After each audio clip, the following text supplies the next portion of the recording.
Oi, gente.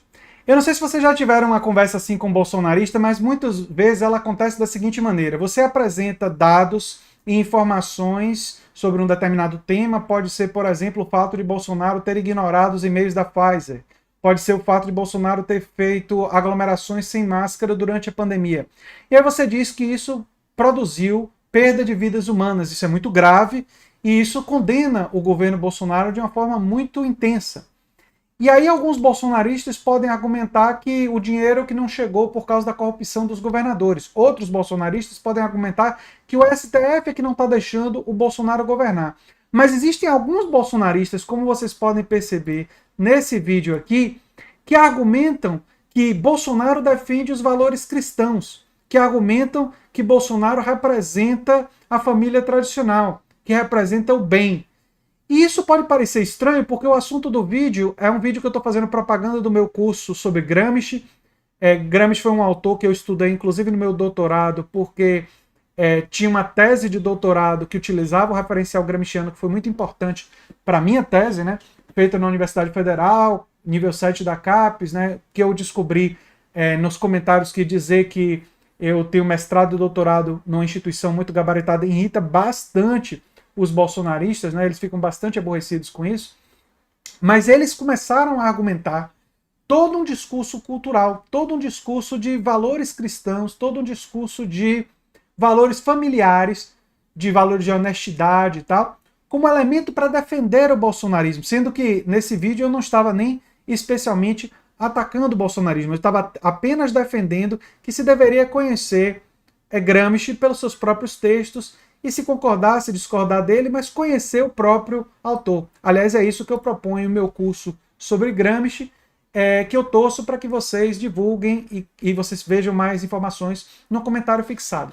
Mas, enfim, qual é o segredo que mantém o apoio do bolsonarismo em 20 a 25%? Esse vídeo me ajudou a compreender, vendo tantos comentários de bolsonaristas.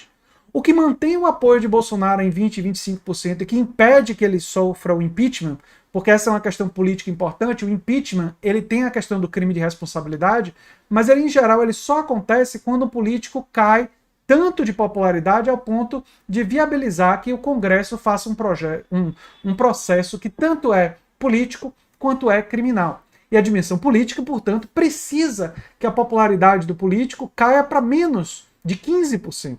E a popularidade do Bolsonaro fica ali oscilando entre 20% a 25% nesse momento. Não caiu o suficiente para ele cair, para o impeachment acontecer.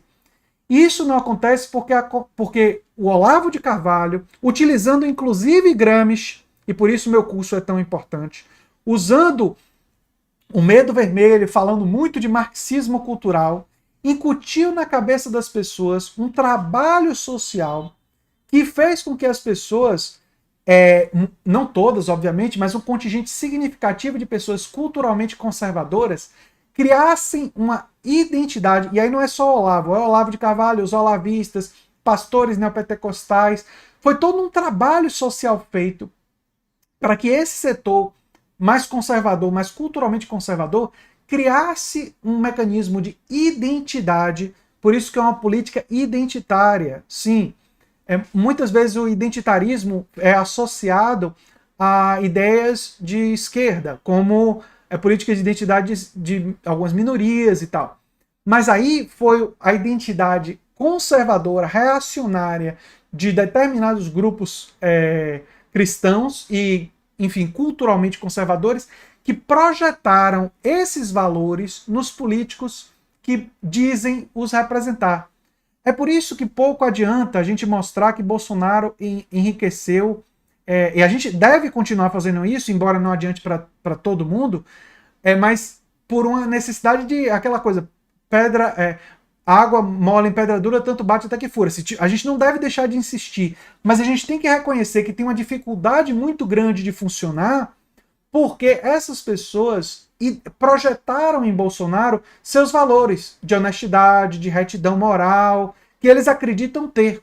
Então, quando você aponta, por exemplo, que Bolsonaro, ele próprio, admitiu, no caso da Val do Açaí, que realizou corrupção, porque ele disse que ela cuidava dos cachorros dele e ela era paga como assessora parlamentar, o que é crime. Então ele admitiu um crime e admitiu que é corrupto, que usou dinheiro público para um serviço particular e não o serviço que ela deveria estar engajada, que era o serviço de assessoria parlamentar.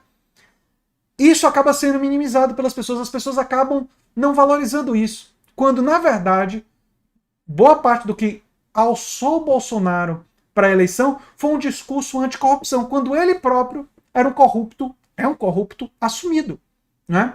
E tem muitas evidências de que a família dele e ele estão engajados em rachadinhas, em corrupção e que enriqueceram dessa forma. De forma semelhante, as mentiras que ele contou no discurso na ONU não podem ser reconhecidas por essas pessoas como mentiras, porque Bolsonaro tem que continuar sendo visto por esses bolsonaristas como honestos, porque ele representa, do ponto de vista simbólico, a própria honestidade que eles acreditam ter. Então, a partir do momento que se chegasse à conclusão que é verdade, Bolsonaro é mentiroso, Bolsonaro é corrupto, o encanto, o feitiço nesse sentido, que foi produzido ao longo de anos por Olavo de Carvalho, por pastores neopentecostais, ele seria desfeito, ele seria desconstruído. E isso seria um choque psicológico para essas pessoas que fizeram esse processo de projeção mental dos seus valores muito grande. Basta vocês verem os comentários nesse meu vídeo para vocês perceberem a realidade sobre isso. E eu tive esse insight, essa percepção, vendo os comentários, lendo os comentários. E é por isso, e eu vou fechar o meu vídeo falando sobre isso, que o meu curso sobre Gramsci ele é tão importante. Porque ele pega justamente a base do que o Olavo e do que esses pastores neopentecostais fazem para empurrar uma agenda orgânica aos interesses da classe dominante.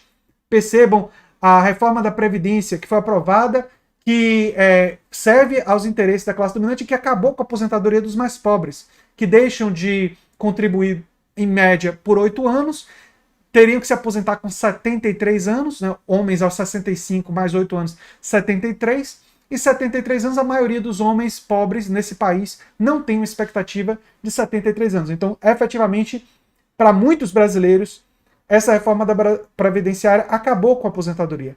Então é uma reforma que favorece os interesses das grandes corporações empresariais, favorece os interesses da oligarquia, prejudica os interesses dos mais pobres, prejudica os interesses da classe trabalhadora, e isso consegue ser aprovado mediante a um discurso que toca a população do ponto de vista cultural. E para compreender isso, para compreender como existe a conexão entre questões de classe e luta de classes e questões culturais, não tem autor melhor do que Gramsci. Talvez por isso que eles tenham insistido tanto nos comentários que as pessoas de esquerda não fizessem o curso. Eles querem que ninguém de esquerda faça o curso, porque aí as pessoas vão compreender isso e vão ter condições de enfrentar essa extrema-direita olavista e neopentecostal com mais habilidade, com mais estratégia, com mais qualidade. Né? Então talvez isso explique em grande medida por que é que teve esse frenesi todo nos comentários, por que tantos dislikes, não é?